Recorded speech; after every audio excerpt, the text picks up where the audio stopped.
नमस्कार दोस्तों, मैं हूं संजय कथुरिया, प्रोफेसर बड़ा बिजनेस प्राइवेट लिमिटेड। और आज जिस कोर्स के बारे में आपको बताने वाला हूं वो एक पाथ ब्रेकिंग कोर्स है। उसका नाम है फंड रेजिंग। जी हां, देखिए, कोई भी जब स्टार्टअप चालू होता है या कोई भी मिड साइज कंपनी भी हो जाती है, उसके लिए फंड रेजिंग बहुत इंपॉर्टेंट होती है। तो फंड रेजिंग जो होती है वो दो तरीके से हो सकती है। पहला, आप उधार ले सकते हैं। दूसरा, आप जो है कंपनी के शेयर्स बेच के शेयर्स के अगेंस्ट पैसे ले सकते हैं। तो आप कौन से तरीके से जाना चाहेंगे, ये आपको ध्यान रखना है। तो इस कोर्स में हमने बताया कि अगर आप शेयर्स बेच के पैसा रेज करना चाहते हैं तो किन किन चीजों का आपको ध्यान रखना है।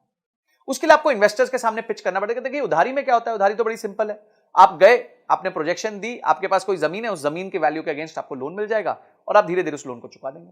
पर जो निवेशक होता है, जो आपकी कंपनी में इक्विटी लेता है, वो आपके साथ पार्टिसिपेट करता है, आपके दुख सुख का साथी होता है।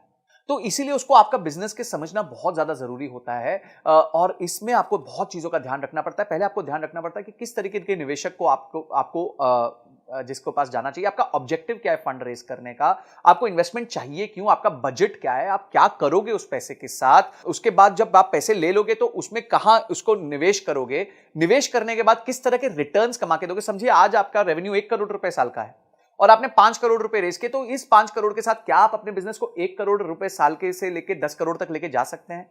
ये सारी चीजें आपको ध्यान रखनी पड़ेंगी, आपको अपने निवेशक को समझानी पड़ेगी, स्टोरी समझानी पड़ेगी कि क्यों आपका बिजनेस इतना अच्छा है। क्या क्या स्टेप्स होते हैं फंड रेजिंग में, बूट स्ट्रैपिंग क्या होती है, बिना फंड रेजिंग के कैसे बिजनेस चल सकता है, इन्वेस्टर्स को जब आप पिच करते हैं तो कैसे करते हैं, कैसे उसके उसके फ्रेमवर्क्स भी दिए हमने, पिच स्टैंडर्ड पिच डेक्स भी दी हुई है कि कैसे पिच डेक बनानी चाहिए। उसके बाद आपके प्रोटोटाइप्स क्या होते हैं पिचिंग के, आपके टर्म शीट क्या होती है, ड्यू डिलिजेंस क्या होता है जब लोग आपके बिजनेस को आके समझते हैं। उसके बाद किस तरीके का पेपर वर्क होता है, आपका शेयर होल्डर एग्रीमेंट क्या होता है, शेयर सब्सक्रिप्शन एग्रीमेंट क्या होता है, कंपनी की वैल्यू कैसे तय की जाती है कि भाई ये कंपनी 100 रुपए की है कि 200 रुपए की है। उसके बाद आप एंजल इन्वेस्टमेंट कैसे ला सकते हैं, वेंचर कैपिटलिस्ट को कैसे ला सकते हैं। और उसके साथ साथ हमने ये देखा है कि कुछ अच्छे एंटरप्रेन्योर्स से मिलके हमने ये पता किया कि उन्होंने फंड रेज कैसे किया था, उनकी जर्नी कैसी रही है, उनके लिए कभी क्या प्रॉब्लम्स आई और उस प्रॉब्लम्स को उन्होंने कैसे सॉल्व किया। और अंत में जाके बॉम्बे स्टॉक एक्सचेंज में घंटी बजानी है, आईपीओ लेके आना है। तो किस तरीके से आप अपने बिजनेस को बिल्ड कर सकते हैं, कि इन्वेस्टमेंट बैंकर कौन होता है, उसका रोल क्या होता है आपके बिजनेस में, और किस तरीके से आपको फंड लाके देता है।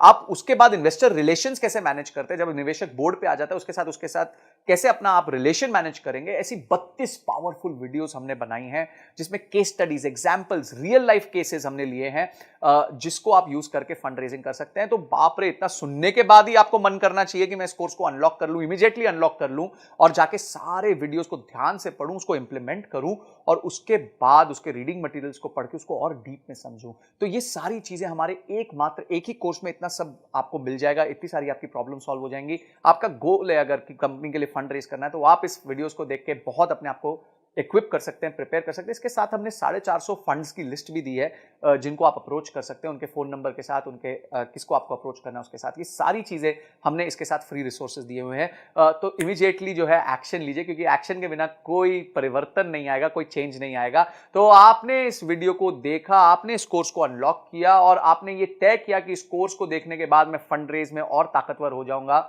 इन सब के लिए आपका बहुत बहुत धन्यवाद।